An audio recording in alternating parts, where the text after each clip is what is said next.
Hello dear student, welcome to physics नमा। आज के इस वीडियो में हम लोग क्लास 11 फिजिक्स का चैप्टर लॉ ऑफ मोशन का एक्सरसाइज 5.1 और 5.2 को सॉल्व करेंगे। यह एक्सरसाइज एनसीईआरटी के फिजिक्स के बुक से लिया गया है जो क्लास 11 का है। तो आइए हम लोग सबसे पहले देखते हैं एक्सरसाइज 5.1। इसमें 5 क्वेश्चन है। 5.1 में 5 क्वेश्चन है, तो इसको हम लोग देखते हैं क्वेश्चन और एक एक करके सॉल्व करते हैं। Give the magnitude and direction of the net force acting on A है a drop of rain falling down with a constant speed।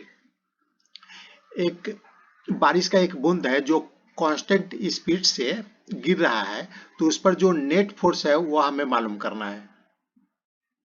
ये देखिए बारिश की बूंद है और जब यह ऊपर से नीचे आ रही है तो उसका स्पीड क्वेश्चन में दिया गया है कांस्टेंट है। यानी जब कांस्टेंट स्पीड है तो इस पर कौन कौन से फोर्सेस लग रहे हैं, हम फ्री बॉडी डायग्राम बना लेते हैं। तो डाउनवर्ड डायरेक्शन में ग्रेविटेशनल फोर्स है, वह इक्वल होगा इसके मास और एक्सलेशन ड्यू टू ग्रेविटी के प्रोडक्ट के इक्वल होगा।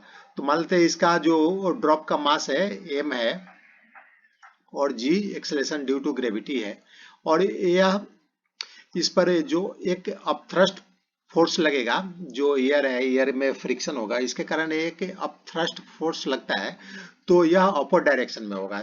अपथ्रस्ट फोर्स जिस डायरेक्शन में बॉडी मूव करता है उसके अपोजिट डायरेक्शन में लगता है, तो यह अपर डायरेक्शन में लगेगा अपथ्रस्ट फोर्स। और इसमें दिया गया कि एक कांस्टेंट स्पीड है। As the drop of rain is falling with constant speed, acceleration is 0। तो जब इसका स्पीड कांस्टेंट है तो एक्सेलेरेशन क्या होगा, जीरो होगा। तो हम जानते हैं also force will be zero. कैसे फोर्स जीरो होगा, हम न्यूटन्स के सेकेंड लॉ से जानते हैं F इक्वल टू ma होता है, और अगर एक्सेलेरेशन जीरो है तो फोर्स भी क्या हो जाएगा, जीरो हो जाएगा।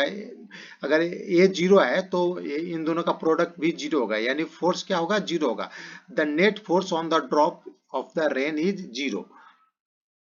क्योंकि यह कांस्टेंट स्पीड से जा रहा है इसलिए इस पर जो नेट फोर्स है वह जीरो होगा, और ये जो mg डाउनवर्ड डायरेक्शन में है वह अप थ्रस्ट फोर्स को दोनों एक दूसरे को बैलेंस करेगा, जिसके कारण नेट फोर्स जीरो हो जाएगा। अब हम देखते हैं इसी 5.1 एक्सरसाइज का पार्ट बी। एक cork of mass 10 gram floating on water. Water पर एक कॉर्क है जिसका मास दिया गया है 10 ग्राम है, और यह फ्लोट कर रहा है, इस पर तैर रहा है, यानी इसके अंदर डूब नहीं रहा है, वाटर में डूब नहीं रहा है, इसके ऊपर तैर रहा है। तो हमें इस पर जो नेट फोर्स है वह मालूम करना है। तो देखिए जब कॉर्क पानी के सतह पर, सरफेस पर ये तैर रहा है, फ्लोटिंग कर रहा है, तो क्या होगा, इस पर एक अपथ्रस्ट फोर्स लगेगा अपर डायरेक्शन में, और नीचे mg gravitational force. As the cork is floating on water, there is no vertical acceleration। तो इस पर वर्टिकल एक्सेलरेशन नहीं है क्योंकि यह वर्टिकल डायरेक्शन में इस पर यह मोशन नहीं कर रहा है, जिसके कारण इस पर एक्सेलरेशन नहीं है, वर्टिकल डायरेक्शन में एक्सेलरेशन नहीं है। It's weight balance by the upthrust which is equal to weight of water displaced. और इस पर जो अपथ्रस्ट फोर्स लगेगा वो कितना होगा, ये जो जितना वाटर को डिस्प्लेस करेगा उसके वेट के इक्वल होगा। तो ये अपथ्रस्ट फोर्स अपर डायरेक्शन में लगेगा, और mg जो कॉर्क का वेट है वह डाउनवर्ड डायरेक्शन में लगेगा, और ये दोनों एक दूसरे को बैलेंस करेंगे। Hence net force on the cork is zero.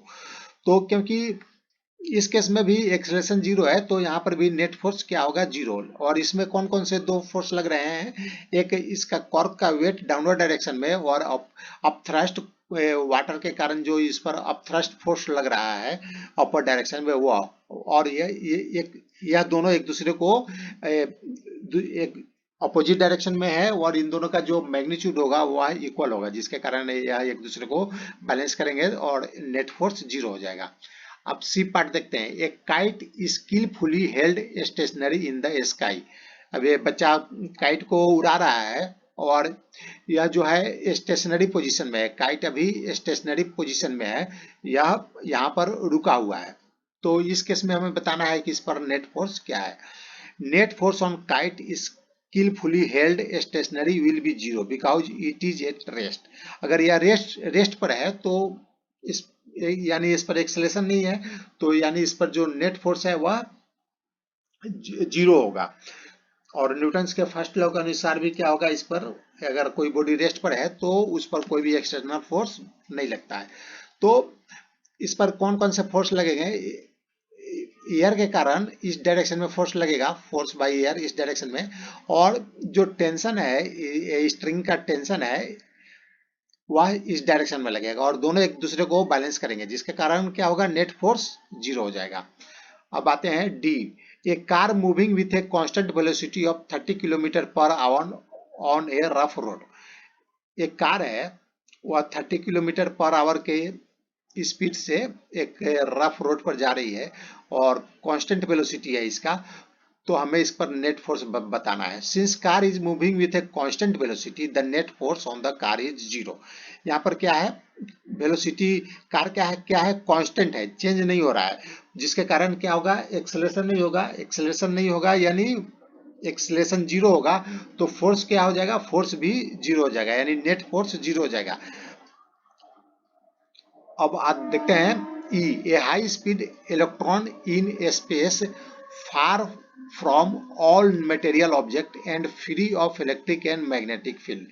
एक इलेक्ट्रॉन है वह स्पेस में बहुत दूर है, जिसके पास कोई आसपास मटेरियल भी नहीं है और इलेक्ट्रिक और मैग्नेटिक फील्ड भी नहीं है, तो उस पर हमें नेट फोर्स बताना है। As the electron is far away from all material agency producing electromagnetic and gravitational forces the net force on the electron is zero.